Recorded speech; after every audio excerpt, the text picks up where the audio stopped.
Chapter 5 of The Calling by Elsie Pye. My breath caught in my throat.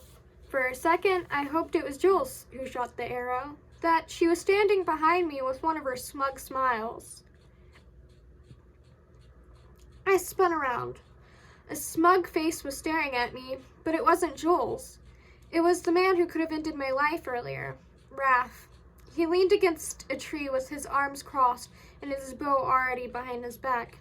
Good with a bow, huh? He exuded satisfaction and animosity, like he was challenging me to say something. My hands felt clammy from the fear of being caught in a lie, and from knowing they would have every right to turn me away. He pushed off the tree and stalked toward me, making quick progress with his long legs. The expression on his face was one I had seen many times before: distaste. "Look who's making friends already," the striking blonde came from the tree line. He patted Raph on the shoulders as he passed by him. The others emerged from the trees. I held my breath, waiting for Raph to out me to the others. The blonde man bounded up to me with a wide smile and swung his arms over my shoulder. "Is Ralph playing nice? I'll have to beat him up if he isn't." My shoulders tensed as I cowered at his closeness. His face showed no hostility, unlike Raph, whose eyes were darkening as he stared at the muscled arm hanging over my shoulder. These two men couldn't be more different from each other. The blonde man exuded light and warmth. Raph was dark and cold. Even their appearances were opposites, except for their build. Raph had a slightly larger frame. They both appeared to be the same age, only a few years older than me. It's okay, I can handle myself. My tongue was frozen from his unexpected friendliness. "Oh, Raph, you've already made a great first impression," he said in a teasing tone, pulling me in a little tighter. He whispered, "Don't mind Raph, he can be a bit dramatic at times." He then guided me toward the others. "He has a good heart under that thick skin," he yelled over his shoulder and winked at Raph. "My name is Jill, by the way. Talia. Nice to meet you." His lips cracked into a charming smile, but his amber eyes gleamed with mischief. He was captivating and so different from anyone in my village, while gawking at me. A sense of belonging that I hadn't felt before overcame me. "Let me introduce you to everyone else." I peeked over my shoulder as he leaned me away and regretted it instantly.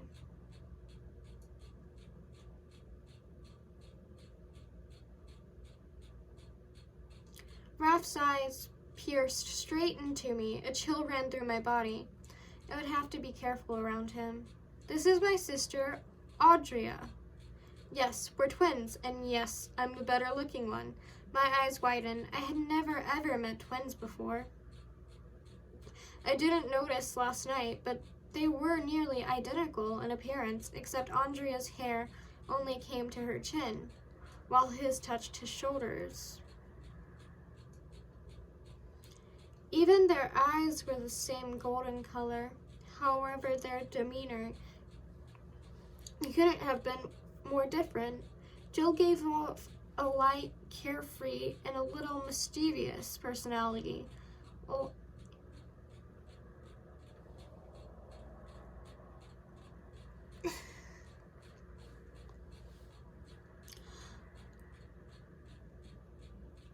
Well, Audria appeared hard, fierce, and cunning.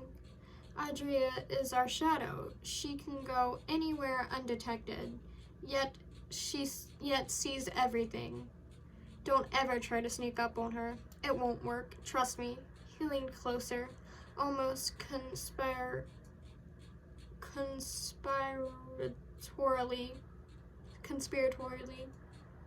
Sorry, I don't know the word. My life goal has been to catch her off guard. I have yet to succeed, but one day I'll get her. Audrey sized me up before giving me a curt nod without any emotion crossing her face. She wore green, and based on her nickname, Shadow, I could safely assume she was a hunter, though her clothing looked nothing like the hunters in Gasmere. She crossed her arms over a short green cloak that covered half of her body. Fastened by a leather belt under the cloak, she wore a fitted leather vest.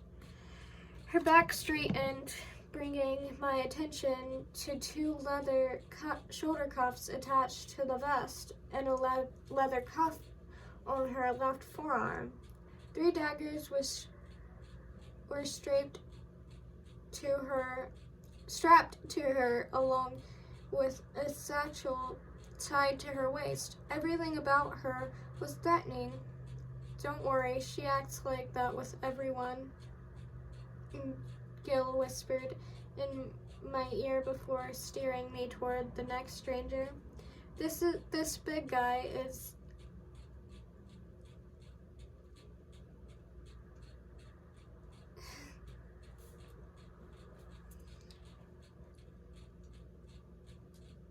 Eaton? As you can see, he is the muscle. I was confused by why Jill was labeling everyone in terms of their group instead by their calling. But maybe that is what other villages did. Eaton, say hello to our new member, Talia.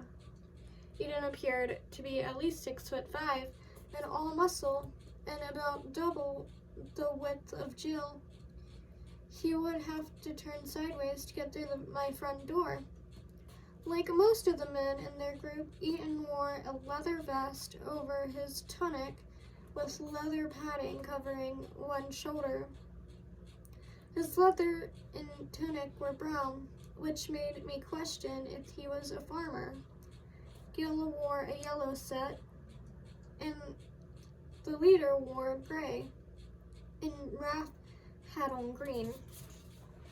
Eaton ran his hand through his short, jet black hair, which complemented his dark brown skin, and then he greeted me with a big smile that showed all his teeth, making his eyes almost close. It reminded me of my dad because Eaton also resembled a big old teddy bear. It's nice to meet you, Talia. Welcome to the gang, I guess, he said while throwing a child-sized bag over his shoulder. Gil moved on. This beautiful couple is Nadav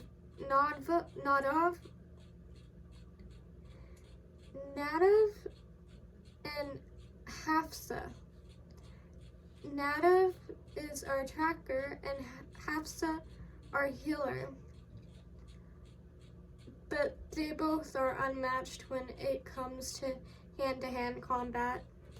They both reached up to pull back their hoods as Gil introduced them. My eyes widened as I tried to swallow. Jill wasn't exaggerating.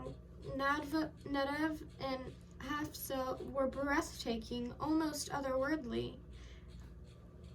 They were older than everyone else, excluding the leader, with flawless golden brown skin and soft black hair. They both had long noses and large almond-shaped eyes. Hafsa's eyes matched her hair exactly, while Nadav's were a slightly lighter shade of brown. But their beauty alone wasn't what made them stand out. It was the strange markings drawn across their faces, the markings were unlike anything I had ever seen before.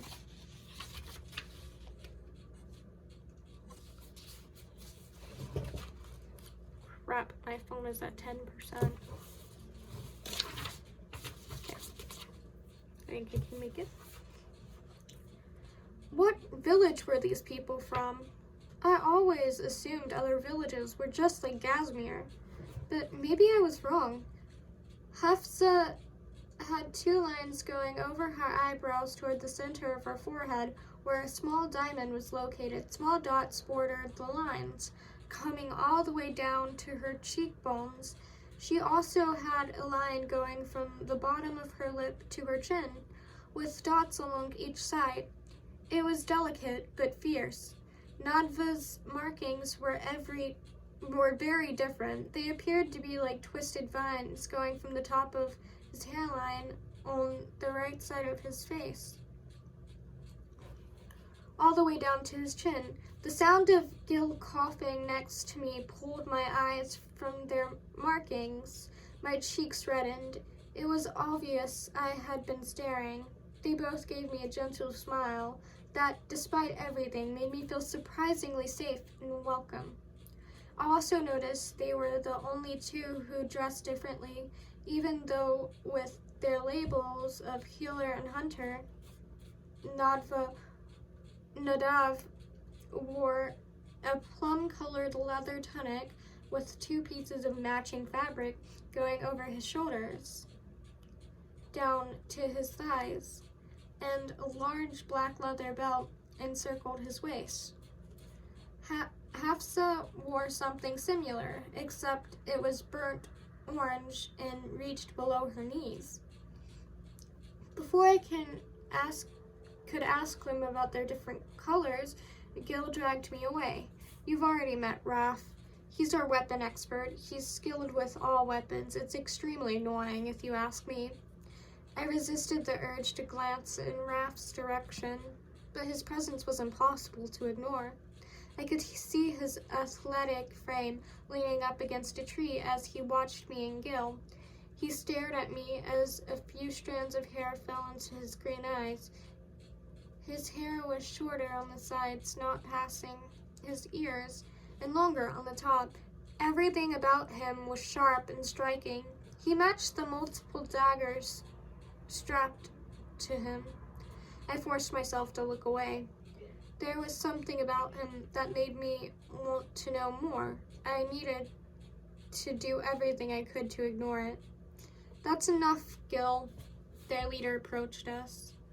This is your last chance to change your mind. Are you sure you understand the choice you're making? He asked with a furrowed brow, as if he were afraid for my future. I am going to save Jules, either on my own or with all of you. He let out a sigh. As you wish then, Miss Caffrey? But call me Talia, I blurted out. He gave a nod and then turned toward Nadav. That's Alon, our fearless leader, Gil whispered in my ear before striding over to his sister.